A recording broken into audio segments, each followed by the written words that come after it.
Welcome in. It is the local and community issues and answers right here with Jonathan Lawson. So glad to have in the studios Mr. Marty White. Now, you're from which organization, Mr. Marty? I've got a historical society in Virginia. It's called Foundation for Virginia's Lost Covered Bridges. Okay. And we try to preserve pictures, and we try to make models of the old covered bridges that once existed. Very good. 90% of all the Civil War battles that were in, especially in Virginia. Virginia took the brunt of the Civil War, but 90% of all the Civil War battles in Virginia were based around and because of a covered bridge and the protection of it or the destruction of it. Well, we was just looking at some pictures here. These are beautiful old-time covered bridges. I don't know if they can see that on the TV or not, but these are history right here. I mean, how old would you say this bridge is? These bridges were built in the 1800s. Oh. They were built prior to that. They ordinarily last around 150 years if they keep them covered and the siding on the side of them. They have patterns on the inside of each bridge has a truss design. Right. And they all are different type trusses inside, and that's what identifies the bridge. They may call it a town lattice bridge or a howe truss bridge. Okay. But those are all those truss designs are actually patented. They were patented beginning in around 1810. That's amazing. And there's about 90 patents on bridge design. Now, how long have you been with this organization and doing this? We've been doing it about 5 or 6 years. We've slacked off the past couple of years. Okay. But we've been pretty active in it. I've got, I think, somewhere in the neighborhood of around 20 models on display in Virginia. They're scaled down models of the actual bridge that existed from old pictures and what designs we get from the courthouses and so on and so forth. That's amazing. Now, what all is involved, like, in preserving a natural bridge or doing something like that?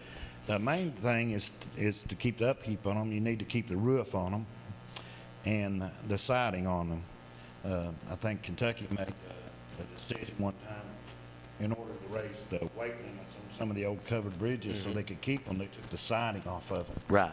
Thinking that the weight of the wood come off would raise the weight level on the bridge, but it actually rotted them out, so we lost a lot that way.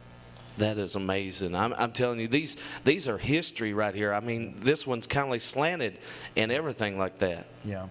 Those bridges were built in the 1800s. I'll give you a little brief. I was lucky enough to work for a company that has rebuilt the covered bridges in Kentucky, the ones that have been redone. I've worked on 7 of the 13. So when we build them, it took us about 9 to 10 months to take one down, rebuild it, put another one back up. And we had trucks, diesel engines, we had huge cranes, we had saws, we had electricity. We had all the tools you'd ever want to imagine. When these bridges were built, they didn't have electricity, let alone cars, vehicles. Right. So it's amazing what it took. You know, it took 2 500-ton cranes to pick one up to take it down, and they built them back then. I've asked several engineers if they knew how they did it, and what they did was they would build a railroad trestle under it, build the bridge over it. That's amazing. And take the trestle out. That is so. They could do it. That's something. How, like, people that's watching and listening by the way of TV and radio, how can they get involved with preserving these historical bridges and things? We have several historical societies. Local historical societies in the area will help. Kentucky has taken out and done a huge amount of preserving these, and the ones that have been refurnished have been closed. You can't travel on them. There's 1 or 2, I think, that's still open. But we have covered bridge societies. Kentucky Covered Bridge Society is one of them. But your local historical society, if there's one in the area, would be the best one. And there are hundreds and hundreds of fans of covered bridges. They're part.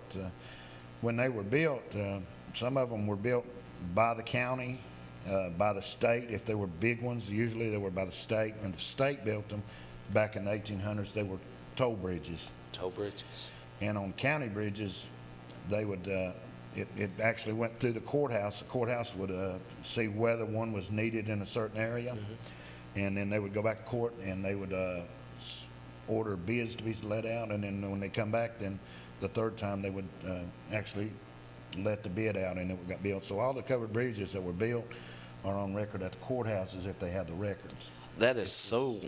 Having the time to sit down and go through all the files to find them.